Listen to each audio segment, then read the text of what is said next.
So, here we go. Already up, on the way to the office. I think you guys know where I'm going to be. So I'm out walking, and you know this, and there's other people out in the neighborhood who are driving by really slow, literally staring at me. He wasn't bold enough to actually stop and say anything, but I won't be surprised if he drives back by. Let's just put it that way. Yep, he's coming back right now. Just so you know, if you hear something weird in the next little minute, that's what's going down. Do you live in here? How can I help you? Why are you asking? Oh, okay.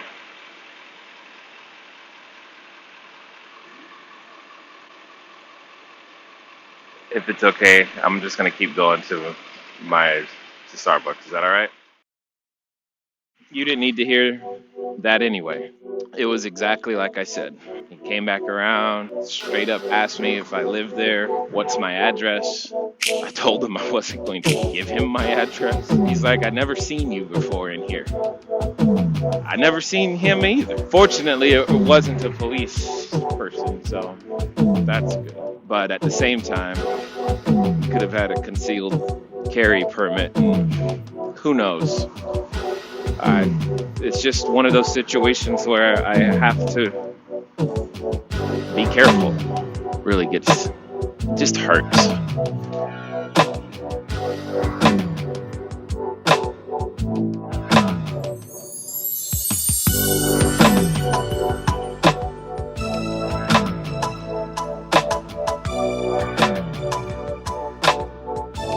I'm at the office today. You know, the office. So I've just been from phone call to phone call to phone call. What's coming up for me today is just noting that in some of these phone calls, some of them are ones that have been coming for a while that I've been putting off, but that we're actually getting handled. And now that we're getting them handled, I'm starting to feel a sense of relief and or accomplishment, even though I don't necessarily want to be having these calls in the first place.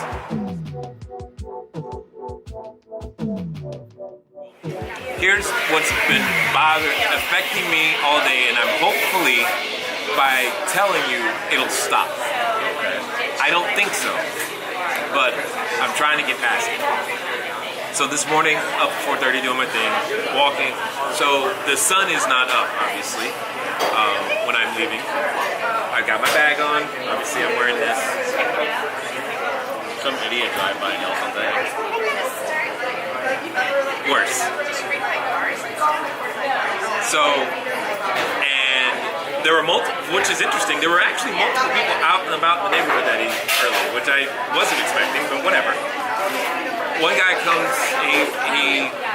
I'm walking, and at the moment I see him, he's in his truck, very big truck, looked like he was going home. But then in your neighborhood? I'm in my neighborhood. And it looks like he was going home, but then he sees me, and he stops, and I take note of the fact that he passed me, started slowing down, but he kept going, and it looked like he was turning around. And I'm like, really? I'm like, nah, that's not gonna happen. Then he turns around. I have walked further down the hill, and then I'm walking down the hill, his truck starts going down the hill as if he's going, and then he starts matching speed and literally staring at me as I'm walking down the hill towards the gate to exit. Then he keeps going and he leaves, exits the place, and because I wasn't gonna acknowledge him at all. Really? At that moment. Oh man, my New York would have come out on me. Hold on. I would have freaked out. Well, it gets worse. So he's staring at me, and I'm like, okay, just ignore him, because I'm talking at this moment on the phone, and psychologist. It's via the app. It's awesome. You should try it. So I'm on the phone talking to her, and because it's recorded messages, and then he carries on And then I'm like, I certainly hope he doesn't come back in. Because he goes out the gate. And I'm like, I certainly hope he doesn't come back in. So I just keep going, and I cross the street like I always do, because I'm about to go out the pedestrian gate. As I'm nearing the pedestrian gate, his truck comes back. He comes back, he enters, and then he starts yelling at me, "Hey." And at that moment, I've got a choice. Because I don't know if because I do know that you can conceal carry in California with a permit. Concealed carry in California with the permit. So in my mind, I have to make a decision. If I ignore him, and he is concealed carry, I have a problem.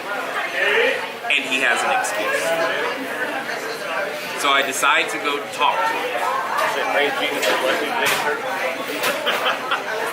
And I just start with, I forgot the question he asked me right now, but I totally ignored it at that point.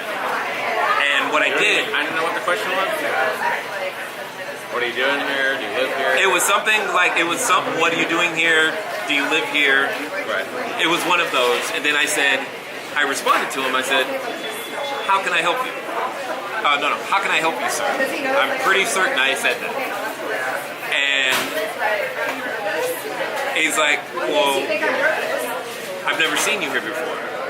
I've never seen you here before. And you said, I've never seen you here before. Robert, that's what I wanted to say. But remember what's going through the back of my head. I am a black man in Orange County. It's still dark outside, early morning. I don't know what he's thinking. He's in a truck. The quintessential redneck vehicle, for lack of a better way of putting it.